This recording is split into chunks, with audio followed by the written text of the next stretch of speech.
Chào các bạn, rất vui được gặp lại các bạn.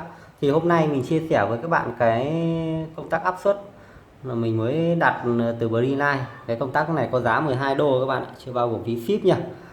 Đó, đây là một công tắc đặc thù của cái dòng đèn pin tác chiến. Đèn pin tác chiến thì ngoài cái tính năng là một click để chốt, một click để bật chế độ turbo, thì là cái đặc thù đó là nó sẽ có cái vòng tác chiến. Đó, cái vòng tác chiến này các bạn có thể gắn lên súng này, thì có giúp các bạn có thể bật từ xa này. Đó, vòng tác chiến khá là đẹp, dây rất là to này các bạn.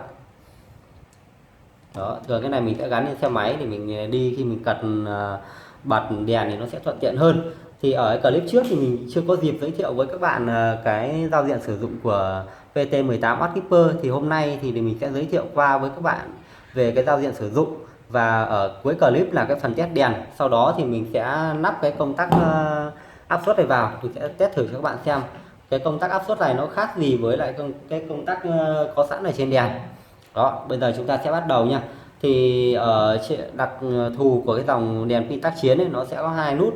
Một nút là giúp các bạn truy cập nhanh chế độ turbo, một nút thì giúp các bạn truy cập nhanh chế độ strobe.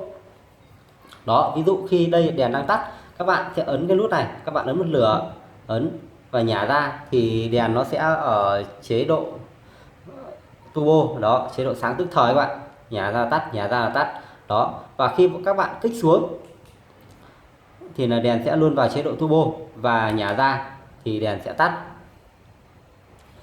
Và đây là cái nút phụ này các bạn.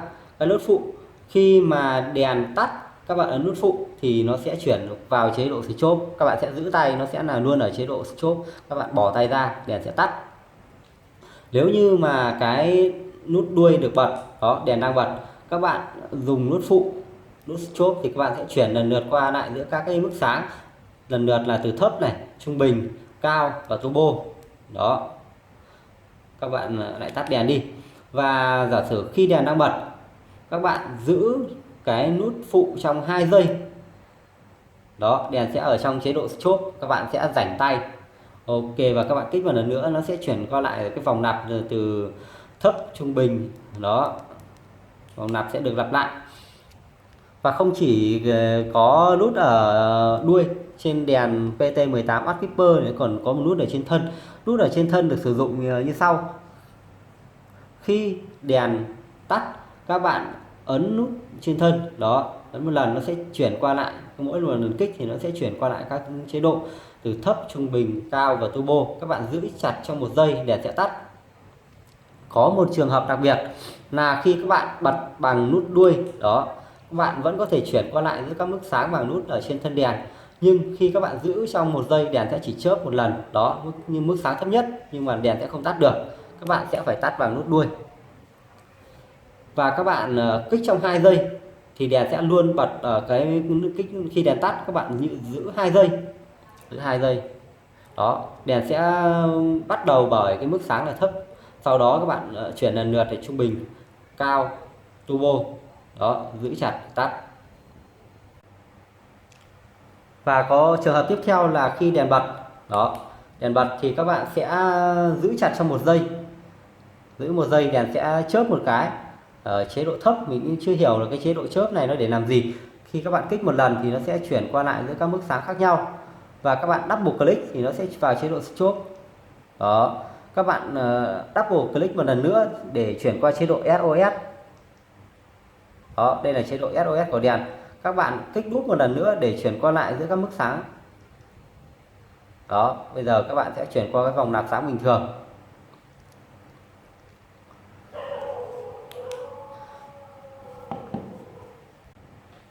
Rồi, các bạn vừa đi qua cái giao diện sử dụng của PT18 Outkeeper, rất là đơn giản và dễ sử dụng phải không các bạn?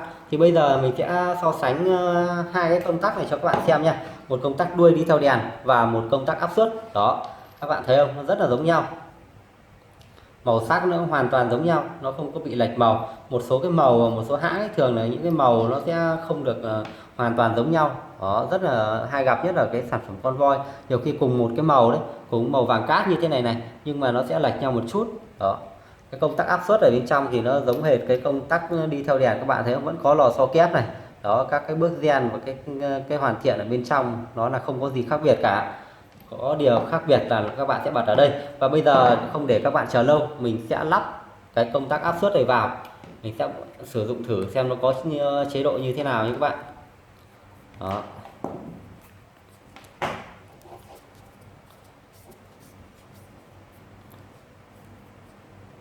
Rồi xong, bây giờ là mình sẽ thử cho các bạn xem nha. Ở đây nó có hai nút thôi này các bạn, ở đây chỉ có hai nút thôi nhé. Nút trên đó, đây là chế độ cái truy cập nhanh, chế độ chốt, đây là chế độ turbo. Đó, khi các bạn bật này, các bạn có thể vẫn chuyển qua lại giữa các mức sáng. Ok, giữ chặt không, giữ chặt là chuyển qua chốt. Đó, tắt đèn, tắt bật. Ở đây thì nó sẽ có nhớ mức sáng cuối nha các bạn. Các bạn thấy không, nó có nhớ mức sáng cuối này. Bình thường khi các bạn sử dụng công tắc này, nó sẽ luôn vào chế độ turbo, còn khi ở cái đèn này các bạn tắt đi thì nó sẽ nhớ mức sáng cuối. Đó, có một chút khác biệt các bạn phải lưu ý, nó sẽ nhớ mức sáng cuối. Nếu như các bạn muốn vào chế độ turbo thì các bạn phải nhớ ở chế độ turbo. Đó, nó khá hay đúng không các bạn. Đó, turbo thì tắt đi nó sẽ vào turbo. Khi các bạn bật bằng nút đuôi chẳng hạn thì các bạn vẫn có thể chuyển sử dụng nút thân bình thường. Đó, rất là hay luôn. Và nút thân bây giờ các bạn có thể tắt bằng cách giữ trong 1 giây. Như ở chế độ trước thì các bạn sẽ không thể tắt khi các bạn giữ trong 1 giây được. Bây giờ các bạn có thể tắt trong 1 giây. Chốt, nhớ mức sang cuối. Đó,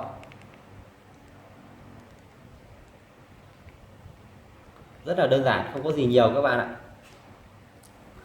Rồi với 12 đô thì các bạn có một cái công tắc rất là đẹp. Đó, thay thế trường hợp cái công tắc này các bạn có xước sát chẳng hạn thì các bạn có thể dùng thêm cái công tắc này cho nó đẹp hơn. Đó, gắn lên xe cái khoảng cách rất là dài các bạn ạ.